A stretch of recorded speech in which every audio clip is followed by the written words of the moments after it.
Hi, I'm Jay Ruderman, and welcome to All About Change, a podcast showcasing individuals who leverage the hardships that have been thrown at them to better other people's lives. This is all wrong. I say put mental health first, because if you don't... This generation of Americans has already had enough. I stand before you not as an expert, but as a concerned citizen. In each episode, we bring you in-depth and intimate conversations about activism, courage, and change. Today on our show, Kevin Hines. Being on the walkway of the Golden Gate Bridge, a woman asked me to take her picture with her camera several times. I did, and she walked away, and it was at that moment I thought nobody cared. And you see, that was the furthest thing from the truth, Jay. Everybody cared. The Frommer's Travel Guide describes the Golden Gate Bridge as possibly the most beautiful, certainly the most photographed bridge in the world. But the famous suspension bridge also has a darker side. It holds the tragic title of the world's most popular suicide site. Since it opened in 1937, thousands of people have taken their own lives by jumping from the Golden Gate, colliding with the chilly waters of the Pacific at an estimated 75 miles per hour. Only 5% survive the impact. Out of those, most die of drowning or hypothermia. But in incredible circumstances that we'll get into shortly, Kevin Hines managed to survive. Kevin Hines is now a mental health activist and best-selling author who travels the world recounting his tale. His captivating story is one I think you should listen to, not only because it involves compassionate sea lions, but because it's a story of hope, healing, and recovery. Let's start on the day that you thought was going to be the end of your life, on the morning of September 24th, 2000. That morning, I believed I was useless. I felt I had no value, and I thought I had to die. I thought that suicide was my only answer. I was wrong, but I couldn't see it. And it led me to a devastating place. I was in what I termed to be lethal emotional pain. And that pain was so overwhelming, I wanted that pain to end. I always ask people, what is it that you want to happen when you find yourself in excruciating physical pain? What do you want that pain to do? And the overwhelming answer is stop, go away, or end. And that's the same for brain pain. And that's what led me to the Golden Gate Bridge in an attempt to take my life. I was living with severe bipolar disorder, and I thought that was my only option. And I wish I knew back then what I know today, that was wrong. So just for those listeners who may not know what bipolar disorder is, can you just give us a few words of what it is and how it affected you? Sure. Or how it does continue to affect you? Absolutely, and it does. Think of skyrocketing manic euphoric natural highs, and then once you go up, you must come down. So coming crashing down into this dark abyss of depression and pain. That sometimes is the norm for me. Bipolar disorder is a mood disorder, a brain imbalance where you have manic highs and depressive lows. But when you have psychotic features with bipolar disorder, like me, or type 1, you also have hallucinations, auditory and visual, panic attacks, and paranoid delusions. And so I was dealing with all of this simultaneously before I went to the Golden Gate Bridge to try to take my life. And it was just completely mind-numbing. I grew up with the term of someone committed suicide, but I think it's accepted now to say someone died by suicide. Suicide is not something that you're intentionally making a decision to do, that is sort of controlling you. You're compelled to take your life by voices in your head or mental struggle or trauma. And the reality is, saying committed is like someone's committing a crime or adultery or something. It's just an old hat way of saying it. Died by suicide, just like someone would die of any other organ disease, is the right way to say it. And language does matter. It does matter. We say died by suicide now because it's a way to respect the person that passed and the people that have thought of attempting, and let them know that they're not alone, that their survivorship matters, and that they matter. If someone desperately needs help and they're listening to this, there is a national suicide hotline, 1-800-273-8255. There's another method that may be quicker that people can also reach out to if they're in a place where they're thinking about suicide. Yes, you can text right now CNQR to 741-741. And that CNQR stands for something. It stands for Courage to Talk About Your Mental Health. N stands for Normalize the Conversation of It. Q stands for Ask the Questions. Are you thinking of killing yourself? Have you made plans to take your life? And do you have the means? Because that doesn't put the thought in someone's mind. It gives them permission to speak on their pain, and a pain shared is a pain halved. And R stands for Recovery, Living Proof.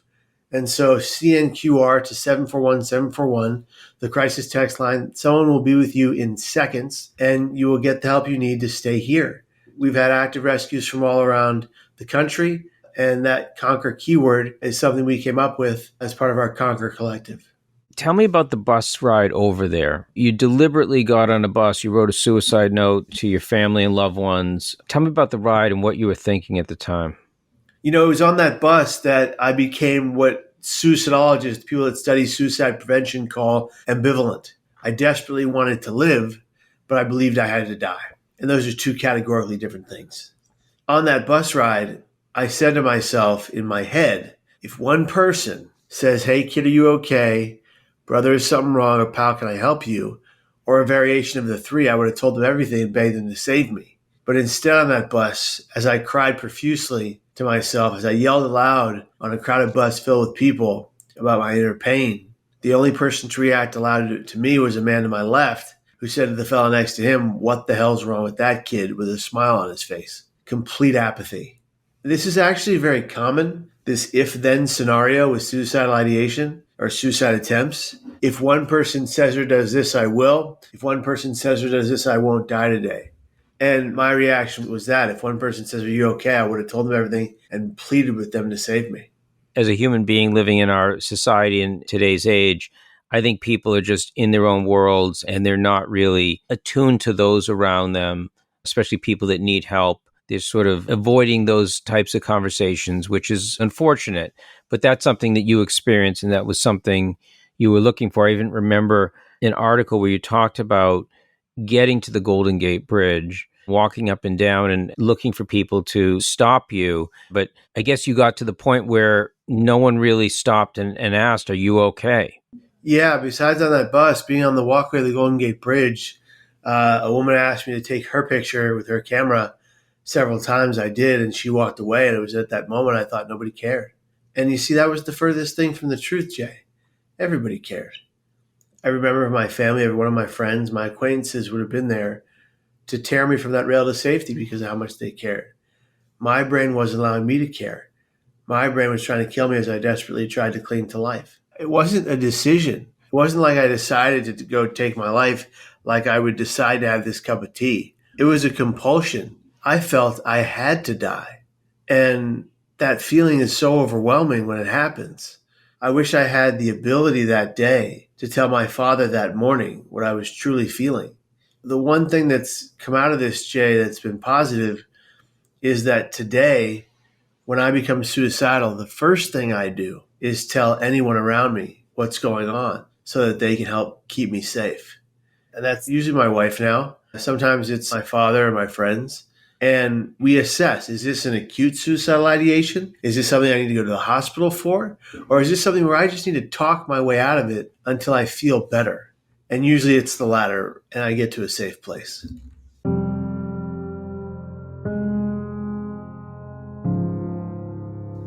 So you're on the Golden Gate Bridge. Your hands are on the rail. You vault yourself over the rail. What were your thoughts in that millisecond, as soon as your hands left the rail? In that millisecond, my thoughts were these. What have I just done? I don't want to die. God, please save me. I had an instantaneous regret for my action and this 100% recognition that I just made the greatest mistake of my life and it was too late. And as I fell, I thought, this is it. This is where I go. I hit the water. I shattered my T12, L1, L2 lower vertebrae into shards like glass. I missed severing my spinal cord by 2 millimeters. I went down 70 feet beneath the water's surface. I opened my eyes. I swam toward the surface. I got closer and closer to the lit circle of water above me, and I thought, I'm not going to make it. Now, this is where I go. And that's when I said to myself, Kevin, you can't die here. If you die here, no one will ever know you didn't want to. No one will ever know you knew you made a mistake. I broke the surface of the water, bobbed up and down in it, and I prayed, God, please save me. I don't want to die. I made a mistake, on repeat. And he heard me. At that moment, something began to circle beneath me. Something large and very slimy and very, very alive. I thought, you've got to be kidding me. I didn't die jumping off the Golden Gate Bridge and a shark is going to eat me. But it turned out it was no shark. It was, in fact, a sea lion, and it was keeping me afloat until the Coast Guard boat arrived behind me. Coast Guard boat arrives, the sea lion takes off.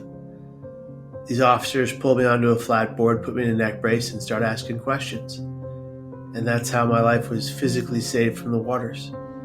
And then in the hospital, one of the foremost back surgeons on the West Coast, who wasn't supposed to be there that day, happened to stay to do my surgery, the first and only of its particular kind. He invented it for me, saving me the ability to stand, walk, and run. Of the 39 Golden Gate Bridge jump survivors, and there's only 39 in the last 85 years of that bridge being opened, whereas nearly 3,000 or higher people have died there, the highest point for suicide in the world. Of the 39 that have survived, only 5 of us get to stand, walk, and run. They call us the most exclusive survivors club in the world. There's a book of the same name about our story. So when I say I get to be here, I really do. And what is it about the Golden Gate Bridge that, I mean, so many thousands of people have taken their lives there? Is it the height? Is it the accessibility? Why did you choose that location? It's not because it's a beautiful view. It's not because it's a fantastic bridge. It's because it's easy. People choose the Golden Gate Bridge because of an ease of access to lethal means. It's a 4-foot rail. It's simple. If you're tall enough, you can fall over. And one of the things we're doing right now that we fought for the last 20 years is raising a net at the Golden Gate Bridge. My father founded the Bridge Rail Foundation in 2006 after the film The Bridge came out. We have legislatively fought for the nets to be put in place, and right now they're being constructed. And as of 2023, when the nets are finished, not one more beautiful soul will ever again die off the Golden Gate Bridge, and it will then become the largest and brightest beacon for suicide prevention all around the world.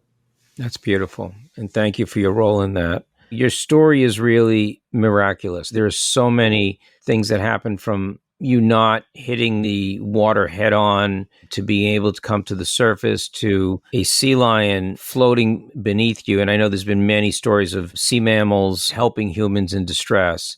But as I understand, you didn't understand it was a sea lion at that time. Yes, I truly thought it was a shark. I was literally punching it, but it wouldn't go away. And it's just bumping me up. And no longer am I wading in the water. I'm lying atop it, being kept buoyant by this creature, having it circle around underneath me. I was on a television program a year later promoting a suicide prevention campaign in San Francisco. And a man named Morgan wrote into the show and said, Kevin, I'm so very glad you're alive. I was standing less than 2 feet away from you when you jumped. It's haunted me until today.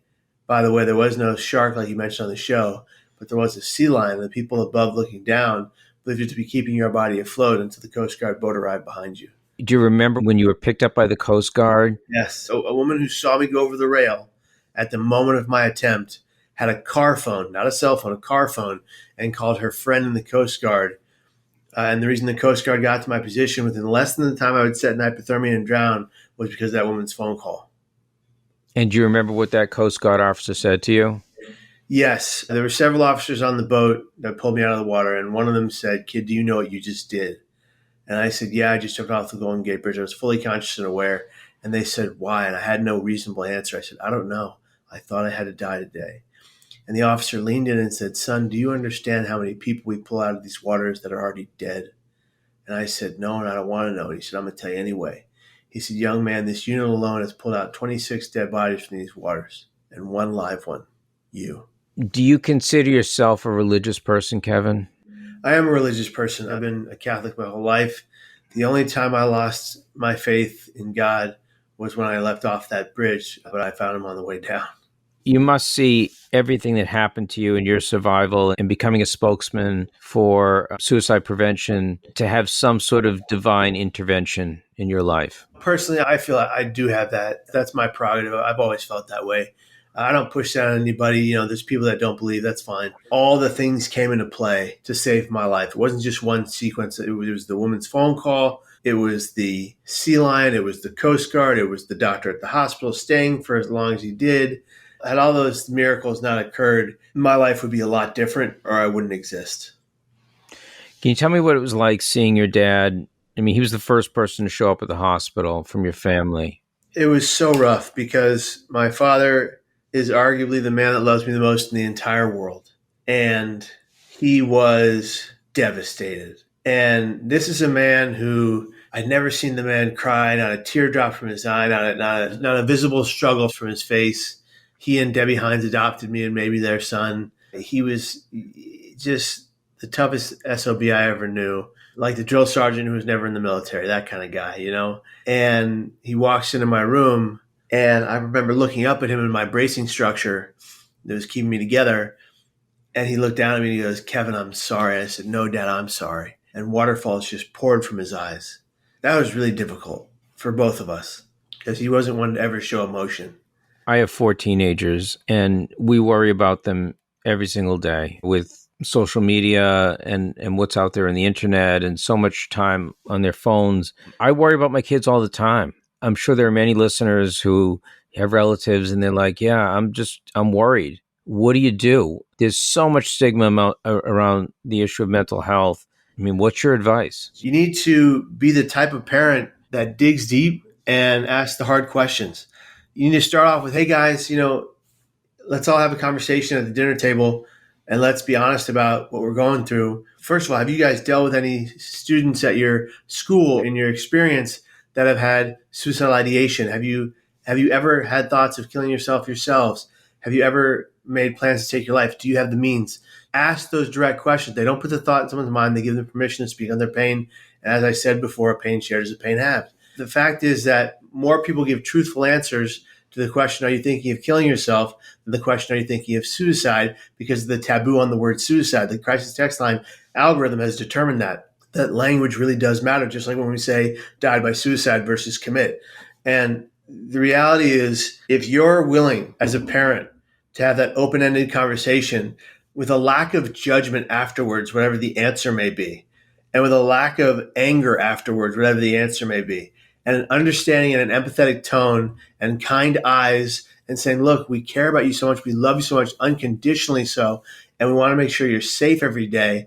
And so many people around the world are taking their lives. More young African-American children ages 5 and up are taking their lives than ever before in this country. It's terrifying. We need to be able to ask our kids, no matter what age they are, about these questions so they're aware of it. I was just in Massachusetts with my godchildren, and one of them, who's 10, has a student in his class who's currently suicidal, and he doesn't know what to do. And so we talked about that, and we had an open conversation. And one of them is 6, and we had a conversation with her about what this means.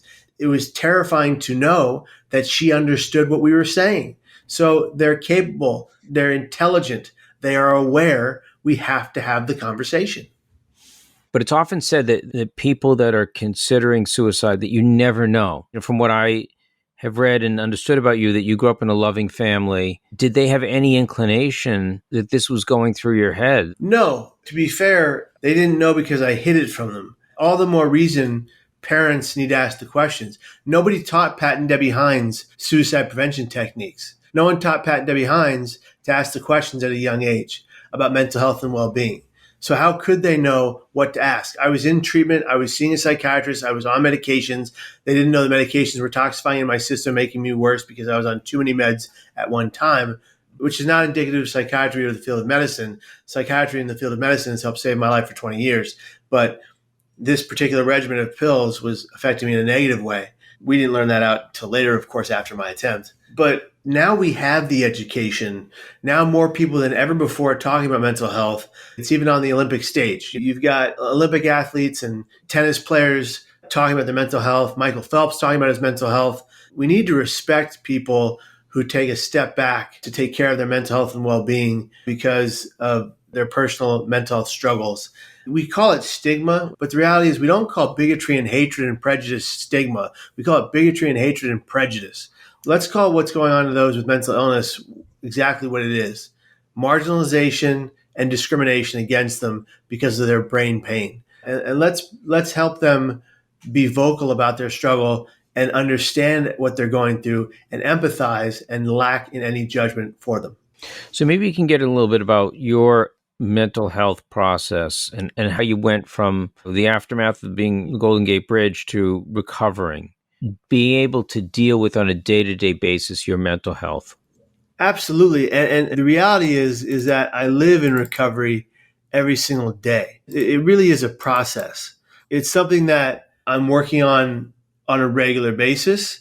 And it's not something that comes necessarily easy. It's something that I fight for. There's some great resources that we have for folks, and I'd love to share them with your audience if that's okay. Sure. The youtube.com/Kevin Hines has 500 plus videos, all designed to help your brain, mind, behavior, mental, and physical health and well-being. They are dedicated to helping people stay here. People from all around the world write to say that these videos save their lives. We don't own that. We just put the message out there. We're conduits, and the videos do the work they do. We have a website called kevinhinesstory.com/resources. And this has the 10-step guide to better brain health. And you can train with that PowerPoint.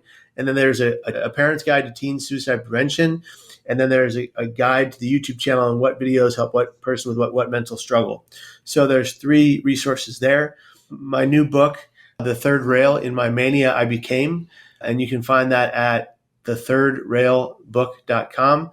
And that's and then the number 3 RD spelled out. And then that book is the story of a man named Jesse Cohen. And it's written by Jesse Cohen and myself. And Jesse Cohen was a Tulane law student in his 20s in the height of the organized crime era in the 1990s in New Orleans. And he, in his mania, became a vigilante. He was like, if you will, like Batman. He would go out in a black suit, black tie, and black shirt, and he would stop crimes listening to police scanners. And he was taught Krav Maga by a Vietnam War veteran. And he went out and he took criminals to task and then left them for the police. And he, in his mania, it just led him to do this, to be this wielder of justice. But the story is absolutely phenomenal. It's a roller coaster of a ride. It's a pretty intense book, but the message is clear. Stay alive from suicidal ideation and keep fighting the pain. Jesse tragically lost his life to depression and suicide, but he left this legacy with this book. And it's already helped people stay alive. We've gotten messages from folks saying that this book saved their life. And that was the purpose of writing the book. And it's written in Jesse's first person, and it is powerful. It's a message that is quite clear. So those are our resources. We want them to help people stay here. We want them to help people fight their pain. And we want them to help people recognize their true value, and that suicide is never the answer. Let's talk about when you were 17 and first diagnosed. And tell me about the resources you had at home and in school. And were they adequate at the time? You know, being first diagnosed with bipolar disorder, there weren't many resources, certainly not at school. There was a good counselor that I had at school, Mr. Marty Procaccio and Mr. Vittorio Anastasio. They were really helpful and kind to me. But there weren't like places I could learn about my struggle. One of the things that happened later on is that I went to a family class at NAMI, National Alliance on Mental Illness, with my father, and we learned about depression together, and that was helpful. My psychiatrist was helpful, but he turned out to be on methamphetamines the entire time he treated me as other patients. He needed help, and he wasn't getting it, and he would end up taking his life years later. We wouldn't learn about his struggles until 5 years after we started seeing him. But my parents certainly didn't have the resources that are out there today. And there are plentiful resources out there today. Every time you turn around, there's a new mental health advocate popping up on Instagram or one of the social medias. But really, you need to do your research and carefully find out who are the leading authorities in mental health and well-being so that you get the best information possible and the best tools to fight your pain and to help your children or help your loved ones who are struggling. I have a personal question, and this is just something that I've been dealing with for a while. I have a very good friend. He's obviously going through some psychosis. I've talked to him over and over again, tried to get him help, tried to offer to set up help for him. And he's in a place now where he's like, no, I'm fine, But when you listen to him, what he's saying does not make sense to, he's not talking like in reality. So how do you get through to a person like that who says he's obviously going through something, but completely denies that there's something going on? So for folks in denial, it's a tricky situation. But one of the things that seems to work is this thing called the caring letters. You would be sent regular caring letters that said, hey, thinking about you, wishing you well, how are you feeling in treatment? Is there anything you need from us? How can we help you? These caring letters turned into caring letters and caring packages. And the caring packages would be a whole bunch of things that the person loves in a package, plus 4 or 5 different letters from 4 or 5 different people that love and care for this person, all of them including 5 things. A sentence about compassion, love for the person, lack of judgment, total empathy, and all the signs, symptoms, and triggers and issues you were worried about with that person. And so all of those letters included those 5 things. And what it did was, instead of going in one ear and out the other for the person, it ends up showing them rather than telling them they need help. So showing someone you need help rather than telling them can be often very much more effective than just speaking it. And so this seems to be a very helpful tool for people in denial and for those who love them. Let's talk about schools today. Are we doing a good enough job at destigmatizing mental health and providing the resources that people need? Some high schools and colleges are doing a great job doing that, and some are not. There's a group of high school and college leaders that seem to think that if you talk about it, then it will get worse, which is not the case. If you talk about it, you will deduce who's in trouble and you will get them to safety. And some folks just don't comprehend that. But there are some schools around the country and around the world that are really taking a first step and have been taking the first steps into acclimating their student population into the mental health foyer. Basically saying, we are going to cover this topic, we are going to talk about it all year round, and we are going to help benefit your mental health on a regular basis by doing these activities. And they're really making some great headway in keeping kids safe. Tell me a little bit about the work that you and your wife are doing with the Kevin and Margaret Hines Foundation. We're raising funds to give scholarships to students and kids who want to be in the suicide prevention field. So we're getting them into conferences and events so they can learn and educate themselves about how to be a part of the solution, not a part of the problem. We're also raising funds to give to kids who otherwise couldn't afford teletherapy, so that they have free teletherapy, so that they can get that and be given treatment and time and help for their mental well-being. So if someone doesn't have that readily available access to mental health counseling, that's the direction that you're going to send them in, that there are telemedicine, there are ways to connect to someone to talk about your mental health. Yeah, so you don't feel so alone and so siloed. So you feel like you have someone to fall back on, and so you can tell your pain and your struggle to someone who genuinely cares about your well-being and your future. So what's the one piece of advice that you would tell a person right now who was thinking about taking his or her own life? You know what I would say to you is that you need to be more kind to yourself, compassionate and forgiving of yourself. Suicide is not the answer to your problem. It is the problem. You are a gift to this world. You are meant to be here until your natural end. And you can fight this pain and you can survive it. Pain is inevitable, but suffering is optional. It's a choice.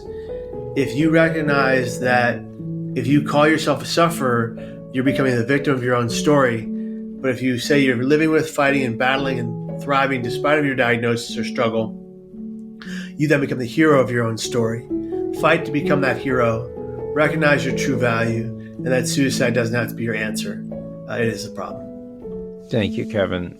Again, if this was triggering for anyone, I want to again give the National Suicide Hotline, 888-273-8255. And Kevin, you have a text where people can text? Yes, text CNQR to 741-741. The crisis text line. Courage to talk about your mental health. Normalize the conversation. Ask those questions. Are you thinking of killing yourself? Have you made plans to take your life? Do you have the means? And R for recovery, because I'm living proof.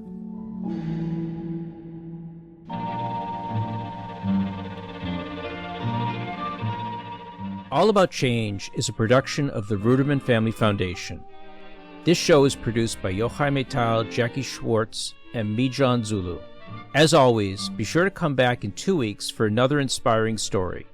In the meantime, you can check out all of our other previous content live on our feed and linked on our new website, allaboutchangepodcast.com. Lastly, if you enjoy our show, please help us spread the word. Tell a friend or family member, or consider writing a review on your favorite podcasting app. I'm Jay Ruderman, and I'll catch you the next time on All About Change. Au revoir, but not good.